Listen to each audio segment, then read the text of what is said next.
2020, tahun yang penuh harapan, rencana dan wacana. Sampai COVID-19 menyerang, mengguncang peradaban kita.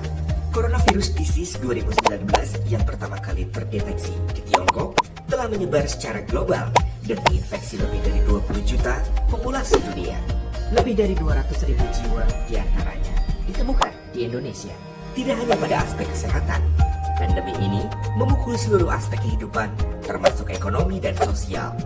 Krisis ini membutuhkan langkah-langkah penanganan luar biasa, terutama untuk memutus rantai penularan virus. Indonesia dengan pembatasan sosial berskala besar atau PSBB dan penerapan adaptasi kebiasaan baru membatasi mobilitas masyarakat. Perekonomian Indonesia mengalami pukulan berat. Pemerintah memprediksi pertumbuhan ekonomi Indonesia hanya tumbuh sekitar minus 1,7% sampai dengan minus 0,6% di akhir 2020. Angka kemiskinan dan pengangguran pun berpotensi meningkat. Pada kuartal kedua 2020 misalnya, perekonomian Indonesia resmi terkontraksi 5,32%. Kontraksi ini terjadi sangat dalam di beberapa sektor, terutama sektor yang terkait aktivitas yang sensitif terhadap kontak langsung. Tak tinggal diam, pemerintah menganggarkan 695,2 triliun rupiah untuk biaya penanganan COVID-19 melalui UU Nomor 2 Tahun 2020 pada 16 Mei 2020 yang antara lain membuka keran defisit APBN hingga di atas 3% dari PDB untuk mengakomodasi upaya-upaya mitigasi dampak pandemi. Kemana saja alokasi anggaran tersebut?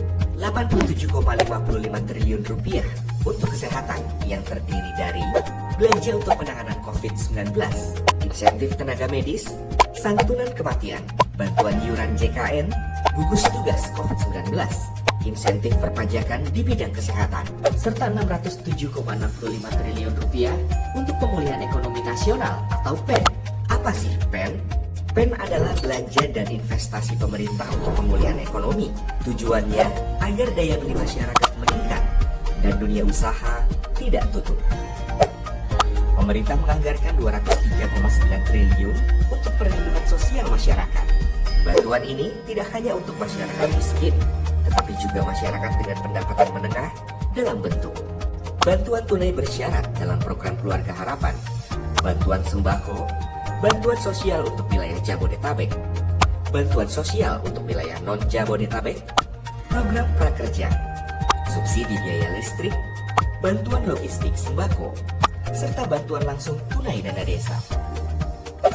Agar tidak terjadi pemutusan hubungan kerja secara besar-besaran, pemerintah menyediakan stimulus kepada dunia usaha sebesar 297,64 triliun rupiah yang didistribusikan untuk insentif usaha seperti pembebasan PPh 21 DTP, pembebasan PPh 22 impor, pengurangan angsuran PPh 25, pengembalian pendahuluan PPN, penurunan tarif PPh badan, usaha mikro, kecil, dan menengah, serta korporasi.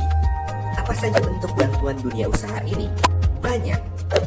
Untuk UMKM, pemerintah memberikan subsidi bunga serta penjaminan kredit modal kerja untuk membantu UMKM agar tetap dapat beroperasi dan membayar pekerjaannya. Korporasi juga dibantu melalui tarif pajak yang lebih rendah maupun penundaan pembayaran pajak.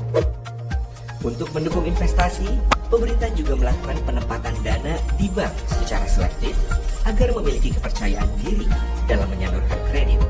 Semua ini dilakukan untuk menggairahkan dunia usaha, sehingga para pemilik usaha punya peluang mendapat pinjaman modal kerja murah guna mempertahankan bisnisnya. Sementara itu, kementerian dan lembaga serta pemerintah daerah juga mendapat dukungan anggaran sebesar 106,11 triliun rupiah yang digunakan untuk hal-hal sebagai berikut. Program padat karya atau KL, insentif perumahan, pariwisata, dana insentif daerah pemulihan ekonomi, cadangan dana alokasi khusus fisik, fasilitas pinjaman daerah, dan cadangan perluasan. Pemerintah juga memberi bantuan subsidi gaji atau upah untuk pekerja atau buruh berpenghasilan di bawah 5 juta, serta banpres produktif kepada pelaku usaha mikro. Dalam menjalankan program PEN, pemerintah selalu berpegang pada prinsip keadilan sosial dan sebesar-besarnya kemakmuran rakyat. Semuanya dalam kerangka kehadiran Kemudian, tata kelola yang baik, transparan, dan akuntabel. Program PEN bersifat fleksibel, artinya program ini masih bisa berkembang sesuai kepentingan nasional. Dari sisi pembiayaan, gotong royong pemerintah dan Bank Indonesia juga dilakukan dengan hati-hati untuk mendukung pemulihan ekonomi.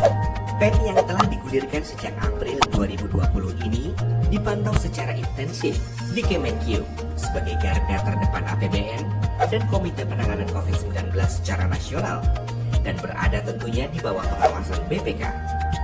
Yuk, kita awasi bersama program PEN agar tepat sasaran dan efektif membantu ekonomi masyarakat. Jangan lupa ya, selalu patuhi protokol kesehatan. Bersama kita bisa kalahkan pandemi ini.